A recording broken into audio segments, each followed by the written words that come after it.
अध्यक्ष जी,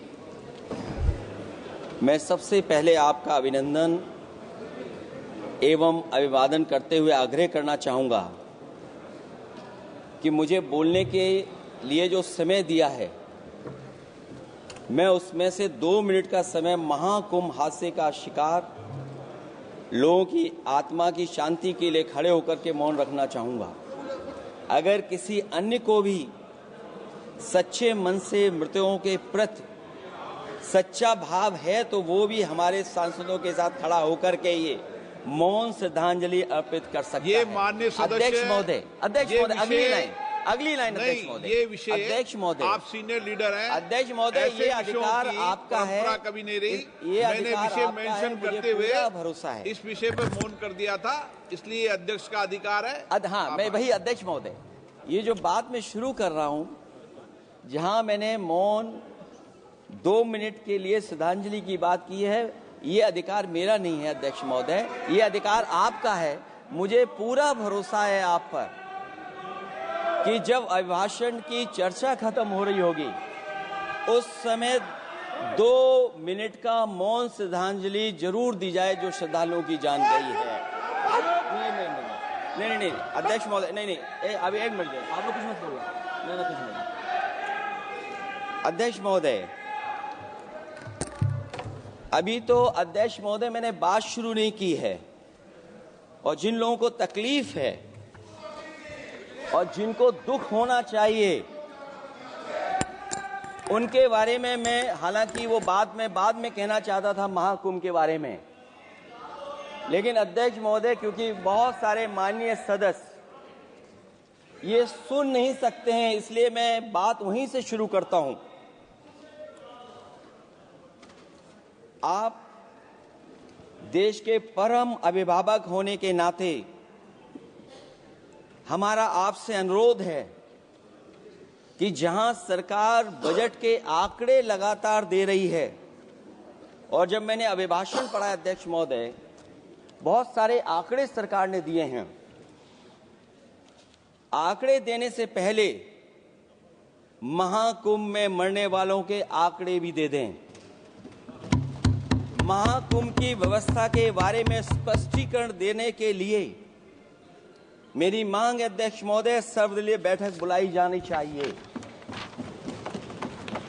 महाकुंभ आपदा प्रबंधन व खोया पाया केंद्र की जिम्मेदारी सेना को दी जाए। महाकुंभ हादसे के शिकार लोगों की मृत्यु, घायलों का इलाज, दवाइयों, डॉक्टर, भोजन पानी, परिवहन की उपलब्धता का आंकड़ा संसद में पेश किया जाए। महाकुंभ हादसे के लिए जिम्मेदार लोगों पर, महाकुंभ हादसे के लिए जिम्मेदार लोगों पर घोर दंडात्मक कार्रवाई हो। जिन्होंने सच छिपाया है उनको दंडित किया जाए। अध्यक्ष महोदय, हम डबल इंजन की सरकार से पूछते हैं, अगर अपराध बोध नहीं था तो आंकड़े दबाए, छिपाए और मिटाए क्यों गए हैं? सच छिपाना और मिटाना भी तो अपराध है। इसका दंड कौन भुगतेगा अध्यक्ष महोदय? जहां इंतजाम होना चाहिए था वहां प्रचार हो रहा था। एक धार्मिक समागम में डबल इंजन का राजनीतिक प्रचार अशोभनीय है, निंदनीय है। इतने बड़े हादसे के बाद कम से कम अब तो वो होर्डिंग उतरवा देना चाहिए। अध्यक्ष महोदय, महाकुंभ की जो तैयारी हुई, जो हम लोगों ने जाना वहां पर, महाकुंभ न केवल 144 साल के लिए ये कहा गया, बल्कि ये भी कहा गया कि पहली बार धरती पर इस तरह का डिजिटल और जो आधुनिक चीजें हैं, टेक्नोलॉजी, उसका इस्तेमाल कर करके महाकुंभ होने जा रहा है। सीसीटीवी, ड्रोन, लाइव स्ट्रीमिंग के आधार पर जिनका दावा था कि वो डिजिटल कुंभ करा रहे हैं, वो मृतकों की डिजिट नहीं दे पा रहे हैं।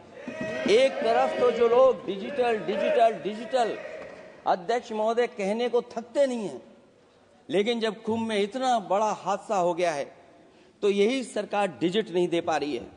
हमारे अपने लोग मारे गए हैं, जिसमें परिवार का हर रिश्ता दिवंगत हुआ है। किसी की माता, किसी के पिता, किसी की बहू, किसी की बेटी, किसी का भाई बहन, चाचा चाची। बच्चों के आंकड़े तो अभी तक नदारद हैं।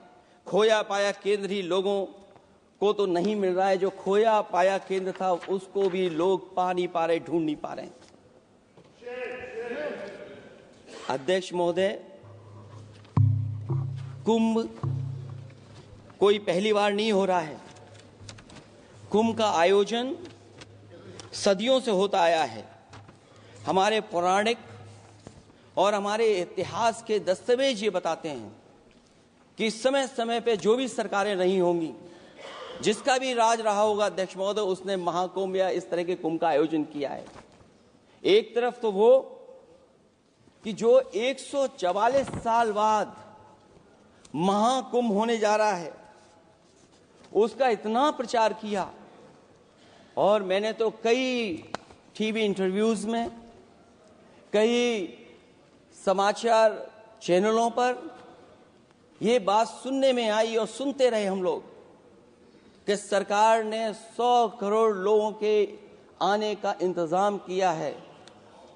और अगर 100 करोड़, अध्यक्ष महोदय, अगर ये बात गलत है तो मैं रिजाइन आपको देना चाहता हूं। अगर अध्यक्ष महोदय, ये माननीय सदस्य लोग अगर ये नहीं सुन पा रहे हैं तो मैं इनको एक एक को, आप नहीं गए स्नान करने, आप स्नान करने नहीं गए, इसीलिए इस तरह की भाषा का इस्तेमाल कर रहे हैं। अध्यक्ष महोदय, ये कहा गया कि 144 वर्ष के बाद ये हो रहा है। जहां तक मेरी समझ और जानकारी कहती है, जो एस्ट्रोनॉमी और एस्ट्रो चीजों को समझते होंगे वो ये स्वीकार करते होंगे, जो भी कुंभ होता होगा वो 144 वर्ष के बाद ही होता होगा। लेकिन ये कहा गया कि नक्षत्र ऐसे हैं। तो मैं अध्यक्ष महोदय सरकार से कहना चाहता हूं कि सतयुग से लेकर के कलयुग तक ये सनातन परंपरा रही है कि संत महात्मा साधु समाज मुहूर्त के हिसाब से शाही स्नान करते हैं। उसमें नक्षत्रों के हिसाब से जो सहयोग बनता है वही शाही स्नान का मुहूर्त होता है। लेकिन भाजपा के राज में ये सनातन परंपरा टूट गई। पहले सरकार ने संत समाज को शाही स्नान रद्द करने का आदेश दिया, जिससे अनादिकाल की सनातन परंपरा टूटी। और फिर जब देश भर ने ये बात उठी, देश भर में ये बात उठाई गई उठी, तो उन्होंने हाथ को छिपाकर फिर से आदेश दिया कि अखाड़े शाही स्नान करने जाएं। इससे सरकार ने पावन मुहूर्त के स्थान पर अपने मनमाने समय पर स्नान कराने का आदेश दिया। बात उस दिन या तिथि की नहीं होती है, बल्कि निश्चित मुहूर्त काल की होती है। ये सनातन परंपरा तोड़कर इन लोगों ने अच्छा नहीं किया। और ये क्या परंपरा टूटी है कि नहीं टूटी है, मैं समझता हूं अध्यक्ष महोदय मुझसे बेहतर सामने वाले ज्यादा जानते होंगे इसके बारे में। और जो लोग अध्यक्ष महोदय, जो हम लोगों ने देखा वहां पर लोग पुण्य कमाने आए थे और अपनों के शव लेकर के गए हैं। चमत्कारी करिश्मा तो ये हुआ है, श्रद्धालुओं के शव मिल गए थे, पर सरकार स्नान करने वाले मरने वालों की बात स्वीकार नहीं कर रही थी। और इससे ऊपर ये बात जो वहां पर और हुई, अध्यक्ष महोदय, जब ये जानकारी हो गई कि कुछ लोगों की जान चली गई, लाशें हैं जो मोर्चरी में पड़ी हैं, अस्पताल में पड़ी हैं, उसके बाद सोचिए सरकार क्या कर रही है। अपने सरकारी हेलीकॉप्टर में फूल भर करके फूलों को डालने का काम किया। सोचिए ये हमारी कहां की सनातनी परंपरा है। मैं जानना चाहूंगा सदन के माध्यम से हमारे माननीय सदस्य बताएं कि जहां लाशें पड़ी रही हों, न जाने कितनी चप्पलें पड़ी थीं, न जाने कितनी चप्पलें पड़ी थीं, न जाने कितने कपड़े पड़े थे, महिलाओं की साड़ियां थी, कपड़े थे, लेकिन उनको कैसे उठाया गया? उन सबको उठाया गया जेसीबी मशीन से, ट्रैक्टर की ट्रॉली से, उनसे उठा करके कहां फेंका कोई नहीं जानता, लेकिन जब उनको लगा कि वहां से बदबू आ रही है तो यही सरकार के लोग छिपाने लगे हैं।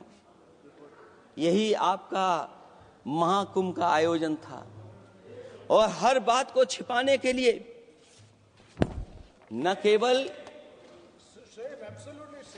केवल ये लोग मीडिया का सहारा ले रहे हैं, मीडिया का सहारा लेते लेते सुनने में आया है कुछ दबाव और कुछ स्वीटनर भी दिए जा रहे हैं जिससे उनकी खबरें बाहर ना आ जाएं। और अगर अध्यक्ष महोदय ये बात सब गलत है मेरी, अगर ये बात सब गलत मैं कह रहा हूं, तो अभी तो नेता सदन को अभी भाषण देना है। और मैं ये बात और कहना चाहता हूं, आप अपने तरफ से जानकारी कर लीजिएगा। हमारे उत्तर प्रदेश के मुख्यमंत्री जी ने शोक नहीं प्रकट किया था। जब देश की राष्ट्रपति और प्रधानमंत्री जी ने शोक प्रकट किया, उसके बाद 17 घंटे बाद सरकार ने स्वीकार किया। अध्यक्ष मोदी, ये वो लोग हैं जो आज भी कोई सच्चाई स्वीकार नहीं कर सकते। इनका रास्ता क्या है मैं नहीं जानता हूं, कहां ले जाना चाहते हैं।